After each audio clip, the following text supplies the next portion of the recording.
बिस्मिल्लाहिर्रहमानिर्रहीम, अस्सलामु अलैकुम। बोल न्यूज़ हेडक्वार्टर्स में खुशामदीद। मैं हूं सोनिया शेख। न्यूज़ हेडलाइंस आपने जानी।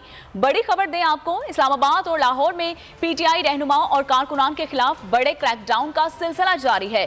अभी लाहौर से खबर आ रही है कि पुलिस ने पीटीआई रहनुमा एडवोकेट उमर तालिब के घर पर छापा मारा है। वो घर पर मौजूद नहीं थे। उनके छोटे भाई को पुलिस ने गिरफ्तार कर लिया है। एक एमपीए अजहर अब्बास खोकर के घर पे भी पुलिस ने रेड मारी है। इससे कुछ देर पहले पुलिस ने मुसर्रत जमशेद चीमा के घर पर भी छापा मारा। वो भी घर में मौजूद नहीं थी। और आपको अहम खबर से आगाह कर रहे हैं कि इस्लामाबाद और लाहौर में पीटीआई रहनुमाओं और कारकुनान के खिलाफ बड़े क्रैकडाउन का सिलसिला जारी है। अभी लाहौर से ये खबर आ रही है कि पुलिस ने पीटीआई रहनुमा एडवोकेट उमर तालिब के घर पर छापा मारा है और छापे के वक्त वो घर पर मौजूद नहीं थे। इसके कुछ मनाज़िर आप बोल न्यूज़ की स्क्रीन पर भी मुलाहिजा कर सकते हैं। उनके छोटे भाई को पुलिस को गिरफ्तार कर लिया है।